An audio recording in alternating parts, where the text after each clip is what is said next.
गुरुजी, मैं पानी का लोटा चढ़ाते चढ़ाते मेरा पूरा कम से कम मेरे को 8 साल हो गया, पर मेरी जिंदगी में सुख बिल्कुल नहीं आया।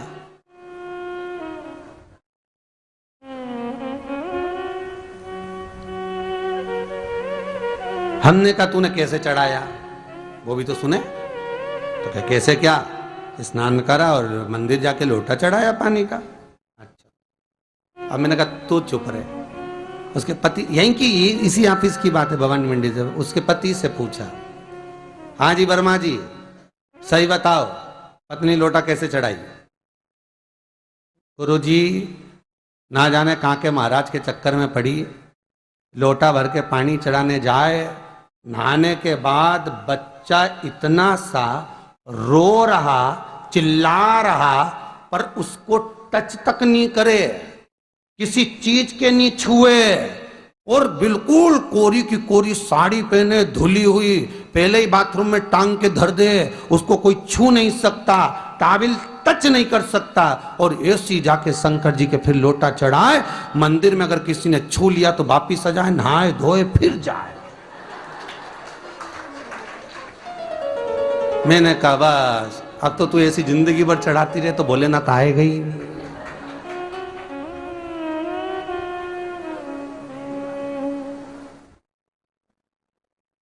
सत्य बोलो रे, मिलेगा। कई लोगों ने पूछा शंकर को रिझाने के लिए कौन से कलर के कपड़े पहने कि शिव राजी हो जाए। शंकर को पाने के लिए कपड़ा बदलने की जरूरत नहीं होती, शंकर को पाने के लिए कलेजा बदलने की जरूरत होती है, शंकर मिल जाता है। कपड़े से शिव कभी नहीं मिला साहब। आप कौन से कलर के कपड़े पहन रहे हो, ये शिव प्राप्त नहीं करोगे हो। सफेद पहन लिए, लाल पहन लिए, केसर के पहन लिया, उससे शंकर नहीं मिल रहा हो। बहुत सारी रुद्राक्ष की माला धारण कर ली, हाथ में भी खूब सारा रुद्राक्ष पहन लिया, यहां पर भी पहन लिया, कान में भी रुद्राक्ष धारण कर लिया, जटा पे भी रुद्राक्ष लगा लिया, उससे शिव नहीं मिलने वाला हो।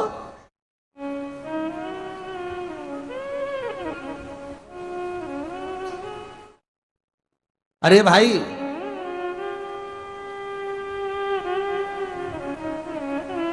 किसके पास में जा रहे हो आप जल चढ़ाने के लिए? जम के बोलिए जरा। शंकर जी के पास। शंकर जी कौन है? तुम्हारे कौन से मतलब नहीं है। भगवान को तो केवल इतना मतलब है कि आप मन कैसा लेकर आए हो। ये तन साफ करने से, स्नान करने से, खूब रगड़ रगड़ के नहाने से, लक्स पेयर से, खूब घिस घिस के नालों ने, क्रीम ने, पाउडर, डेंटिंग पेंटिंग करके फिर भगवान के पास जाओ और बढ़िया 2-4 घंटे तक फैशन करके भगवान को रिझाओ, भगवान रिझेगा? अरे गर्ग संहिता में लिखा है कि शंकर को एक बार प्रणाम करने का फल क्या है कि 10 अश्वमेध यज्ञ के स्नान का जो फल होता है वो मात्र शंकर को प्रणाम करने से मिल जाता है। कितना? 10 अश्वमेध यज्ञ के स्नान का जो फल है शंकर को मात्र प्रणाम करने से मिल जाता है। पर गर्ग संहिता कहती है कि 10 अश्वमेध यज्ञ के स्नान के बाद भी मनुष्य का जन्म वापिस मिल सकता है। मतलब वापिस तुम्हारा जन्म हो सकता है, किसी भी रूप में हो, जन्म हो सकता है। पर शिव पुराण कहती है, गर्ग संहिता कहती है, स्कंद पुराण कहती है, नर्मदा पुराण कहती है कि महाराज इतना जरूर है कि शिव को प्रणाम करने का फल उतना है कि 10 अश्वमेध यज्ञ के स्नान का फल मिल जाता है। पर गर्ग संहिता कहती है कि शंकर के चरणों में अगर प्रणाम कर लिया तो ये पक्का है कि अश्वमेध यज्ञ का फल भले कट जाए पर शंकर के प्रणाम का फल नहीं कटता, उसका वापिस जन्म नहीं होता और वो शिव का हो जाता, वो शंकर का हो गया, फिर उसका जन्म नहीं है महाराज।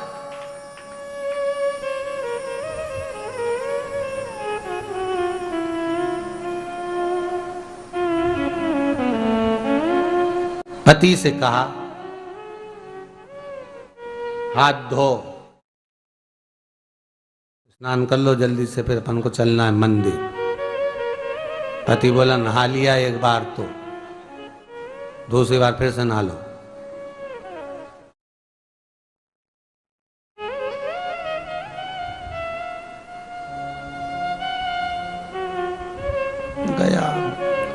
नी के ना माने तो कई घर में चंद्र घंटा से माथा बिड़ा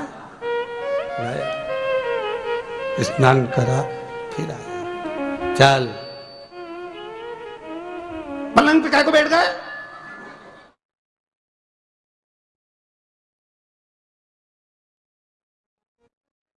पलंगी तो है।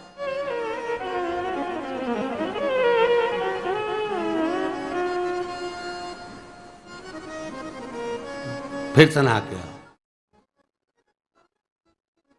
अब ये फिर नहवाने भेज दिया। होता एक सास बेचारी मायके जाना था, मौसी की यहाँ शादी थी। अब उसने बहू से कहा बेटा मेरे को जाना है, अपने घर में छोटे से लड्डू गोपाल उनकी सेवा है, तू एक काम कर कि तू सेवा कर लेगी क्या? हाँ मम्मी, उसमें क्या है, करना क्या है तुम बताओ। बस सुबह से 3 बार ताली बजाना, भगवान को उठाना, पात्र में रख के नहलाना, उनको पोंछना, कपड़े पहना देना, इत्र लगा देना, चंदन लगा देना, मुकुट लगा देना, सुंदर अलकावली सब पिनाने के बाद में भगवान को दर्पण दिखाना। जब भगवान को कांच दिखाए, दर्पण दिखाए, भगवान मुस्कुरा दे, तब भगवान को भोग लगा देना। हाँ मम्मी इतना तो मैं करूंगी, और बाद में भगवान को वापिस सुला देना। हाँ इतना सा कर लूंगी। सास बिचारी कह के चली गई। अब बहू सुबह से उठ के 3 बार ताली बजाई, भगवान को उठाया, बिठाया, नहवाया, तैयार कर दिया। तैयार करके जो दर्पण दिखाया तो भगवान तो मुस्कुराया ही नहीं। अब इसको कौन समझाए कि पीतल की मूर्ति कोई हंसे है? पर उसने तो विचार करा कि सास के गई भगवान जब मुस्कुरा दे तो उनको भोग लगा देना। अब भगवान तो कोई मुस्कुराए नहीं, ये दर्पण दिखाया। इसको लगा कि मेरी सेवा में कोई कमी रह गई। इसने भगवान का कपड़ा वपड़ा वापिस उतारा, इनको वापिस रजाई में सुला दिया। अब भगवान को वापिस रजाई में सुलाया, फिर आ गई, 3 बार फिर ताली बजाई, भगवान को फिर उठाया, फिर बिठाया, बिठाने के बाद में फिर उनको कपड़े वपड़े पहनाकर फिर दर्पण दिखाया, पर भगवान तो मुस्कुराया ही नहीं। ये वापिस इस सेवा में गलती रह गई। वापिस इसने सब कपड़ा उतारा, भगवान को फिर सुला दिया। सुबह 8 बजे से नहवा रही, कपड़े पहना रही और सुला रही। 1 बज गई।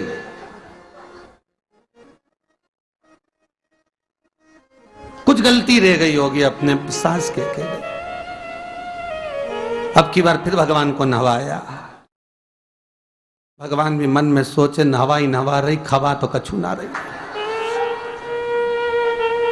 28 बार नहवा दिया।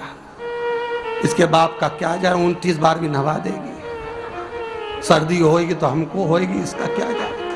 नहवा ही रही है और खवाती कुछ नहीं, फिर सुला देती है, फिर ताली बजा। अब क्या फिर आ गई और 29वीं बार फिर बैठ गई और फिर भगवान को नहवाया, कपड़े पहनाया और पहनाने के बाद भगवान का श्रृंगार करके जैसे ही दर्पण उठाया, उठा के जो भगवान को दिखाने लगी, भगवान ने मन में सोचा अब की बार तो हंसी दूंगा, चाहे कुछ भी हो जाए। और भगवान दोनों दांत दिखा दिए। जैसे ही भगवान ने दांत दिखाया, इसने दर्पण रखा और जल्दी से भोग लाई, भगवान के जिमाया। भगवान के जिमाया, जिमने के बाद भगवान को फिर वापस सुला दिया। अब ये सुबह से जैसे ही आए तो भगवान पहले ही मुस्कुरा के, क्योंकि भगवान को मालूम है नवाएगी 25 बार का मतलब उससे चंद हंसी दो, हंसने में क्या जाता। तो भगवान पहले से मुस्कुरा के बैठ जाए। अब एक दिन सास आ गई। सास ने कहा बहू अब सेवा मैं कर लूंगी। हाँ मम्मी कर लो। मम्मी सेवा करने बैठी। मम्मी ने भी स्नान कराया, श्रृंगार करा, कपड़े पहनाए, मुकुट लगाया। सब लगाने के बाद जैसे ही सास कांच दिखाने के लिए दर्पण को उठाई, इतने में से मूर्ति में से आवाज आई, दर्पण तो तेरी बहू दिखाएगी, उसको बुला दे, बहुत जोरदार दिखाती, वो दिखा सकती, तू वापिस धर दे दर्पण, तेरे बस का नहीं है। भगवान को भी लगा कि भैया सामने, अब इसमें कोई दिखावा था क्या? प्रेम, वात्सल्य था। भगवान भक्ति के बल पर रिश्ता है। फिर बैठ गए पलंग पे, नाव वापिस, नाते नाते चले, मंदिर पहुंच गए और राम बेलपत्तर तो घर धरी आई। जैसे ही बोली बेलपत्तर घर धरी आई, पति इसको घूर के देखा, 2 बार नवाया है और बेलपत्तर रखी आई घर। ये पति से कहती कि तुम लेने जाओ, उससे पति पहले ही बोल दिया था कि मेरा तो आज घुटना बहुत दुख रहा, बहुत घुटना दुख रहा।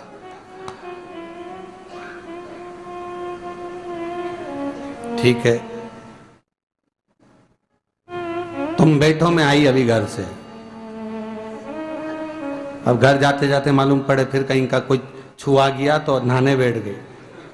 फिर आई, इसकी जो पूजन की थाली रखी थी, कोई भगत आया बेचारा, उसने सोचा मंदिर की थाली है, सब चढ़ा चुड़ू के चले गया सब। पति से बोली तुमने अकेले ही पूजन कर ली, मैं तो करा ही नहीं। ये नंदी जहां बैठा उसके पास में बैठा, मैंने हाथ नहीं लगाया। तो ये सामान कौन चढ़ाया, इनकी आई थी, सब चढ़ाया। तो क्या शर्म नहीं आई, बेलपत्तर तो था ही नहीं। तो क्या सियोर वाला महाराज की कथा सुनी थी, शंकर जी पे से उठा लिया, धो के चढ़ा के वो गई, वो चली गई। शिव ये नहीं कह रहा कि तुम वस्तुएं बटोर कर लाओ, शंकर कहता तुम्हारे पास में मिल जाए तो समर्पित कर दो, नहीं मिले धोया, वापिस शिव को चढ़ा दिया, वापिस शंकर को समर्पित कर दिया। शिव स्वीकार करेंगे। एक महीने तक भी एक बेलपत्र को धोकर शंकर को रोज चढ़ाते रहो तो भी शंकर स्वीकार करेंगे। उसमें भगवान ये नहीं सोचेंगे कि निर्माल्य है, स्वीकार करेंगे।